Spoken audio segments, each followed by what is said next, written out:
रात्रीचे वाजलेले आहे 8:30 आणि आज आमच्या घरी बनणार आहे चिकन लॉलीपॉप।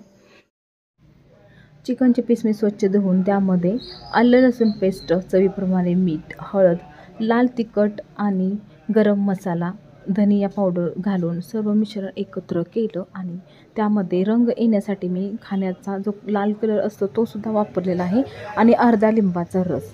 नंतर त्यामध्ये एक अंड फोडून टाकलं आणि हे सर्व मिश्रण थोड्या वेळासाठी झाकून ठेवलं आणि नंतर ते पीस जे आहेत ते तळून घेतले। तर आता बनणार आहे चिकन पातळ रस्सा आणि आमचं चाललेलं आहे शूटिंग करायचं। चिकनचा जो रस्सा आहे तो बनवून झालेला आहे आणि हा आता एका साईडला उकळायला ठेवते आणि नंतर चिकनचे जे लॉलीपॉप पीस आहेत ते तळून घेते। इथे ना तेल गरम करायला ठेवलेलं आहे आणि आता हे जे चिकनचा पीस आहे, लॉलीपॉप जे चिकनचे पीस आहे ते तळून घेते आणि नंतर आहे ना पहिला जो पीस आहे तो अंशला खायला देणार, कारण त्याची खूप मोठी फरमाईश होती आणि खूप दिवसापासूनची फरमाईश होती ते लॉलीपॉप पाहिजे। मग मी आज म्हणते जाऊ दे आज करूयाच आणि अंशला देऊया। तेल गरम झालेले आहे आणि आता काय करते, चिकनचे पीस आहेत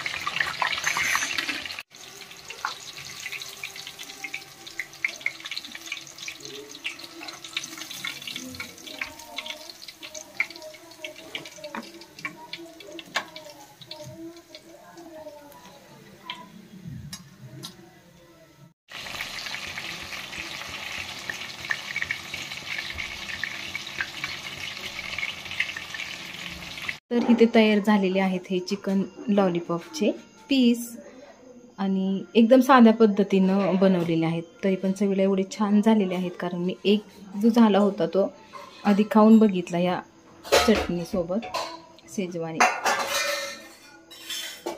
कसं घरी बनवायला वेळ नाही त्याच्यामुळं ती चटणी विकत आणलेली आहे। जर वेळ असता तर शेजवान चटणी सुद्धा बनवली असती घरी, पण आता हेच बनवायला कितीतरी दिवस लागले आणि आज थोडासा वेळ भेटला म्हणजे चिकन लॉलीपॉप पीस बनवून झाले आणि आता छान असे आम्ही एन्जॉय करणार आहोत, खाणार आहोत। तर हा चिकनचा रस्सा सुद्धा बनवून तयार झालेला आहे छान असा, त्याला तळही आलेली आहे।